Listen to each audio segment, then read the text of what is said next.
Hi everyone, and today I'll be talking a little bit about Highland dance. Although I used to dance and compete in this genre, I know from experience that most people are not familiar with it. I do have quite a lot of knowledge already, but I did do some extra research to confirm what I knew, as well as to add some new information to the mix. Today I will specifically be talking about two dances, the Highland Fling and the Earl of Errol. Although the Highland Fling and the Earl of Errol are both Highland dances, they differ in many ways, including how they use the arms, how they use the space, as well as the movement itself. To start us off, I would like to show you two videos. First is the Highland Fling.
Next, I will be showing you the Earl of Errol.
Now, one of the major differences that we see in these two videos has to do with the use of the arms.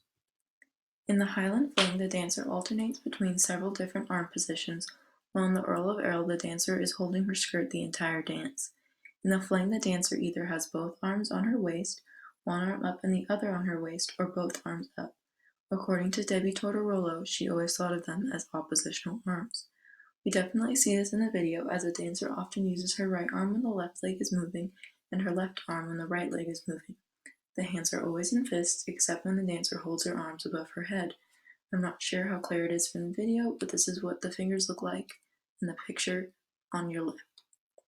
As you can see, the tip of the middle finger is touching the tip of the thumb, and the other fingers are pointed slightly upwards. Now, in order to fully understand why the arms are different, we must take a look into the type of dance, as well as the history behind the dance. According to the Scottish St. Andrew's Society of Greater St. Louis, there are two types of Highland dance: traditional dances and national dances. The source continues by saying that the traditional dances are performed in kilts, whereas the national dances, when done by female dancers, are generally done in the Aboyne dress. There are a few national dances where female dancers wear the kilt, but many of the national dances are done in the Aboyne dress. According to Christy Morgan, the kilt is essentially a skirt made of woolen cloth with a tartan pattern and is knee length with pleats in the back. Here we have a picture of the kilt on our right. Christy Morgan also says that the Aboyne dress is composed of a tartan skirt, a white blouse, and a velvet waistcoat with a pinned-on sash. Here we have an Aboyne dress on the right.